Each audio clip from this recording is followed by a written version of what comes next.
నన్ను కాళేశ్వరం మీద ఎన్నో ప్రశ్నలు అడుగుతుండ్రు.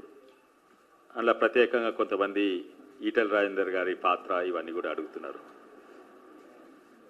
నేను కాళేశ్వరమే కాదు, అంతకంటే ముందు నేను టీఆర్ఎస్లో జాయిన్ కాక ముందు కూడా ప్రాణహిత చేవెళ్ళ గురించి ఎన్నోసార్లు మాట్లాడినా, దాని మీద నాకు ఇంట్రెస్ట్, దాని మీద అవగాహన.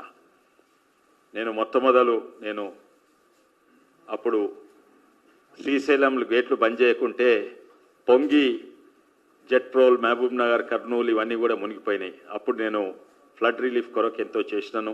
మా టీం మొత్తం పోయింది, వంటలు, నీళ్లు, బట్టలు ఇవన్నీ అందించినాము. అప్పుడు కాంగ్రెస్ ప్రభుత్వము పోతిరెడ్డిపాడుకు నీళ్ళు అందాలని ఆ గేట్లు తీయకుండా అటు ఓతందుకు ప్రయత్నం చేసిండ్రు. అప్పటి సంది నాకు కాళేశ్వరము, ప్రాణహిత చేవెళ్ళ ఇవన్నీ కూడా తెలుసు. అప్పుడు కూడా తెలంగాణ ఉద్యమం అప్పుడు మేము ఎన్నో చెప్పినాము. అయితే వీళ్ళు కాంగ్రెస్ ప్రభుత్వము రాయలసీమ నాయకుడు వచ్చి మొత్తము నీళ్లు రాయలసీమకు పంపిస్తుండు పోతిరెడ్డిపాడు ద్వారా అని ఉద్యమం చేస్తే, మేమే కాదు అప్పుడు కాంగ్రెస్ ఉన్న జానారెడ్డి గారు ఎంతోమంది కూడా మాట్లాడిండ్రు ఇది. అప్పుడు ఏం చేసిందంటే, ఏదో తెలంగాణ నోట్లో చాక్లెట్ పెడతందుకు మీకు కూడా ఒక ప్రాణహిత చేవెళ్ళ ఇస్తా అని అన్నారు. అంటే ఏమన్నారు చెప్పగానే చెప్పిండు, కృష్ణా ఇది ఆంధ్రాకి చెందింది, మీరు గోదావరి నీళ్ళు ఎన్నెన్నాన్ని తీసుకోండి, మీకు ప్రాణహిత చేవెళ్ళ ఇస్తా అన్నారు. నేను చేవెళ్ళ అప్పుడు రాజకీయాలు లేకుంటే, నేను ఎంపీలు లేకుంటే, ఏ పార్టీలో కూడా లేకుంటుంది. అప్పుడు నేను చేవెళ్ళ వాసుని, మా ఊరక్కడనే ఉంటుంది. నేను చెప్పిన ఏంటంటే, ఈ ప్రాణహిత చేవెళ్ళాన్ని అసాధ్యమైన ప్రాజెక్టు, ఇది తెలంగాణను నాశనం చేసే ప్రాజెక్టు. కాళేశ్వరం కాదు, ప్రాణహిత చేవెళ్ళ. ఎందుకంటే అప్పుడు 40,000 కోట్లతోటి అప్పుల పాలవుతుంది. మేము ఇంకో నీళ్ళ సుక్క అడగరాదు. ఎందుకంటే మా నోట్లో ఒక ప్రాణహిత చేవెళ్ళ అని ఒక చాక్లెట్ పెట్టేసిండు, నా నోరు మూసుకోవాల్సి వస్తుంది, మళ్ళీ ఇంకో ప్రాజెక్ట్ అడగరాదు, అండ్ ఇది అసాధ్యమైన ప్రాజెక్ట్ అని చెప్పిన. అది నిజంగానే అప్పుడు ఆ రోజులో చేసిన కాంగ్రెస్ ప్రభుత్వం అది చేవెళ్ళ వరకు నీళ్ళు తీసుకురావాలంటే నేను అప్పుడు లెక్కలు కూడా చూపెట్టిన. 2 లక్షల నుంచి 5 లక్షల రూపాయలు ఎకరానికి పర్ క్రాప్కు అంత అవుతుండే. నేనేమో తప్పు చేసినా అని ఎన్నో విధానంగా లెక్క చేసేస్తే ఎటు చూసినా కూడా 2-2.5 లక్షల కంటే ఎక్కువ కరెంట్ బిల్ మెయింటెనెన్స్ ఉండే. ఇదేది కాళేశ్వరం కాదు, ప్రాణహిత చేవెళ్ళ, అంబేద్కర్ ప్రాణహిత చేవెళ్ళ ప్రాజెక్ట్.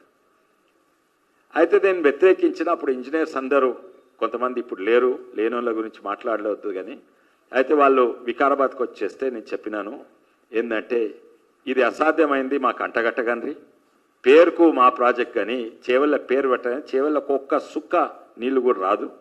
చేవెళ్ళకి నీళ్ళు ఒకవేళ వచ్చినా కూడా దాన్ని 4 లక్షల ఎకరానికి ఖర్చు అవుతాయి. దానివల్ల 40,000 రూపాయల ఎకరానికి చేవెళ్ళ రైతుల జేబులో పెట్టండి అని ఎన్నోసార్లు చెప్తే, ఆ ఇంజనీర్లు కొంతమంది ఇంకా వాళ్ళ గురించి చెడు మాట్లాడారు. మీకేమన్నా తెలుసా?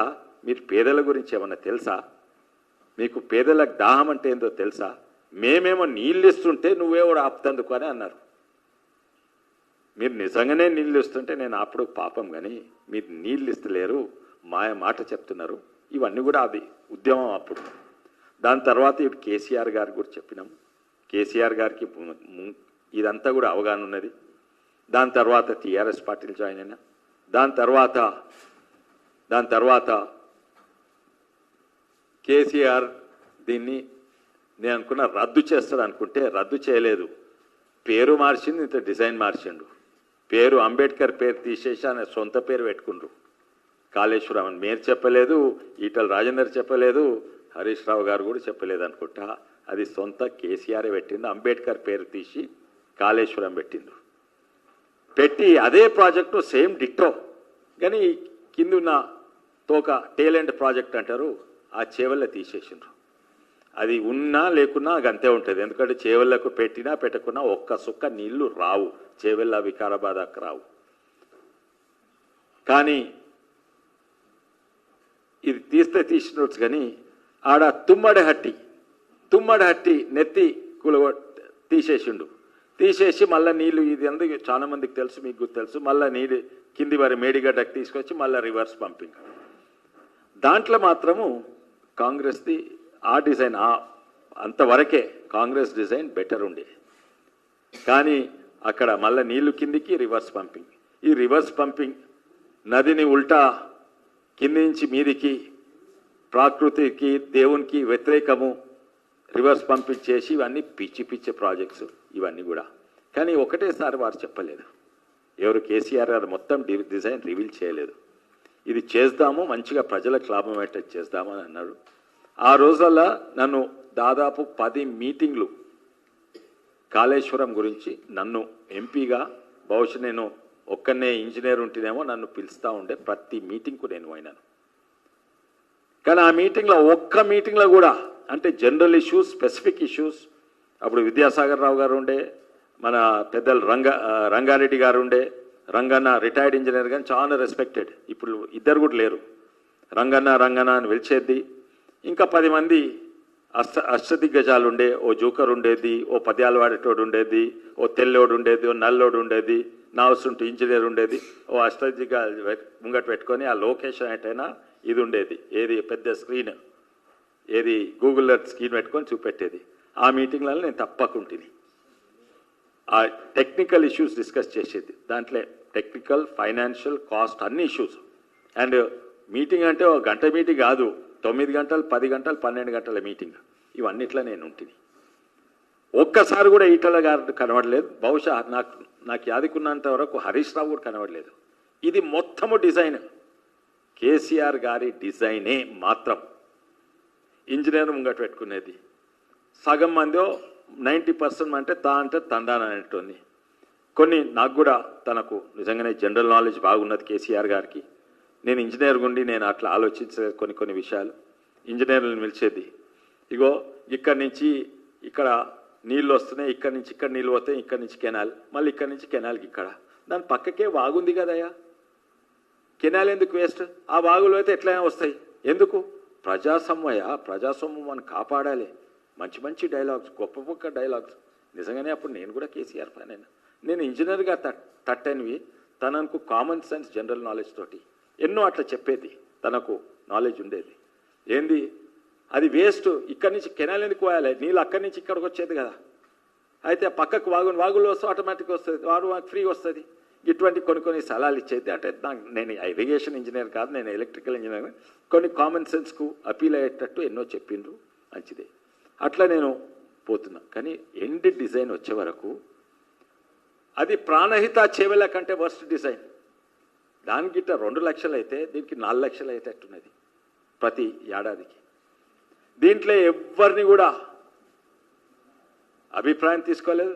ఎవడన్నా తప్పు మాట్లాడినా, ఎవరైనా వ్యతిరేకించినా, తర్వాత లాస్ట్ 2 మీటింగ్ల తర్వాత డిజైన్ అర్థమైనాక ఇగో ఎంపీ గారు మంచి, నేను కూడా అంగీకరించిన కొన్ని మంచి ఐడియాస్ ఇస్తా కేసీఆర్. లాస్ట్కి తెలిసిపోయింది, ఓవరాల్ ఐడియా అయింది తెలంగాణను మున్సుడు, అది ఎవరికి లాభం కాదు. ఇది కాంగ్రెస్ చేసింది అసాధ్యమైన ప్రాణహిత చేవల్ల అంటే దానికంటే అసాధ్యమైంది ఇది తుమ్మడట్టి నుంచి మేడిగడ్డకి తీసుకొచ్చు, ఈ నదిని ఉల్టా తిప్పుడు, ఇవన్నీ పిచ్చి. దాంట్లో 1-2 దాంట్లో నేను అంగీకరించలేదు. అంగీకరించాలంటే నిలబడి నువ్వు చేసిన తప్పు అట్లేం కాదు. అగో ఎంపీ గారు కూడా అడిగితే కాదే ఆయన ఇంజనీర్ చెప్పిందే కరెక్ట్ అని అన్న 2 సార్లు అనే వరకు నన్ను కూడా పిలుచుడు బంద్ చేసిండు, నన్ను కూడా. కానీ ఈ మీటింగ్లో ఒక్క మీటింగ్లో కూడా ఈటల గారు లేరు. నాకు యాదకుంత వల్ల ఒకసారి హరీష్ రావు గారు వచ్చిండ్రు. ఇది మొత్తము A to Z designed by KCR. Common సెన్స్గా మంచి ఐడియాస్ ఉంటాయని ఇంజనీర్స్ చేసే పని. ఎవరినన్నా తప్పు పట్టాలి అదర్ దెన్ ఇంజనీర్స్ అంటే, అదర్ దెన్ కేసీఆర్ అంటే ఇంజనీర్సే. ఇంజనీర్స్ కూడా వాళ్లకు ధైర్యం ఉంటే అంటే తందాననేటోళ్ళను పెట్టుకున్నారు. ఎవరన్నా అండు మాట్లాడితే వాళ్ళని తీసేసిండ్రు ఇంజనీర్స్గా. నాకు తెలుసు రంగారెడ్డి గారిని అడ్వైజర్గా పిలిచిండ్రు, తనని ఎట్లా తీసేసిండ్రో నాకు కళ్ళారా తెలుసు. నేను అదే వేరే కథ. ఇవన్నీ ఒక్కొక్కటి స్టోరీస్ ఉన్నాయి. ఎంతోమంది ఉన్నారు మా వికారాబాద్ ప్రాంతం నుంచి, పెంటారెడ్డి గారు, ఇది తర్వాత పెంటారెడ్డి గారు కూడా దాంట్లో అడ్వైజర్గా అయ్యిండ్రు. అయితే దీంట్లో అన్నిట్లో కూడా నాకు తెలిసినంత వరకు 1% కాదు 0.1% ఇన్వాల్వ్మెంట్ ఈటల రాజేందర్ గారిది లేదు. తప్పు అంతా ఇలా వాస్తవంగా చెప్పాలంటే కవిత లేదు, కేటీఆర్ లేదు, హరీష్ రావు లేదు. ఓన్లీ ఏకైక మన కేసీ రావు గారిదే అంత మొత్తం డిజైన్. ఇది ఫైనాన్స్ మినిస్టర్గా ఉన్నాడు. అవును, ఫైనాన్స్ మినిస్టర్గా ఉండు, కానీ ఫైనాన్స్ మినిస్టర్గా ఏంది, బడ్జెట్ క్యాబినెట్ అప్రూవ్ చేస్తే అది తను కూడా కంపల్సరీ అప్రూవ్ చేయాలి, దాన్ని అడ్డుకోలేడు. ఇంకోటి, ఒక్కసారి శాంక్షన్ అయిపోయినాక ఏం చూస్తారో ఆ ఖర్చులు, ఫండ్స్ ఎక్కడి నుంచి తీసుకురావాలి, ఎక్కడెక్కడ ఇవ్వాలి, ఎప్పుడు ఇవ్వాలి, ఇవి వాళ్ళ పాత్ర. అందులో కూడా ఇప్పుడు చూస్తే కాళేశ్వరం డైరెక్ట్ ఫైనాన్స్ మినిస్ట్రీ కింద రాదు, అది వేరే కార్పొరేషన్ అయింది. ఆ కార్పొరేషన్కు సపరేట్ కంట్రోల్స్ ఉంటాయి ఇవన్నీ. అయితే నాకు తెలిసినంత వరకు ఈటల రాజేందర్ గారిది ఒక్క చిన్న పాత్ర కూడా లేదు. ఈ డిజైన్ పిచ్చి పిచ్చి డిజైన్లు, తెలంగాణ నాశనం చేసే డిజైన్లు, ప్రాణహిత చేవలానే, ఇంకా దానికంటే అధ్వానమైన కాళేశ్వరం కూడా. అయితే దీంట్లో నేను మళ్ళీ ఒకసారి డీటెయిల్గా వీడియో చేస్తా, కాళేశ్వరంలో ఉన్న తప్పులన్నీ అన్నీ కూడా. ఇంకేమైనా తప్పు పట్టాలంటే నాకు ఆశ్చర్యం అవుతుంది, ఎందుకు ఇంత పెద్ద దోపిడైనాక ఇప్పటి వరకు అసలుకు ఉన్న ప్రభుత్వము ఎందుకు ఇదే కాదు ఎన్నో విషయాలలో ప్రత్యేకంగా నాకైతే ఎందుకు ఎవరిని కూడా నిందితులుగా ఇప్పుడు తెలుసుకోలేదు, నిందితునిగా అరెస్ట్ చేయలేదు, వాళ్ళ మీద కేసెస్ పెట్టలేదేంది. ఓన్లీ ఒక కమిషన్ నడుస్తుంది, అది ఎన్నో నడుస్తుందేమో. అయితే ఇంకెవరినైనా తప్పు పట్టాలంటే, ఎందుకంటే ఈ ప్రభుత్వము చాలా మెల్లగా పోతుంది, కేసీఆర్ గారి మీద కేసెస్ పెట్టి అరెస్ట్ చేస్తుందుకు. అదొక్కటే. ఇంకా ఏమైనా ప్రశ్నలు ఉంటాడు కానీ, లేకుంటే ఇదొక్కటే మీతో క్లారిఫై చేస్తుంది.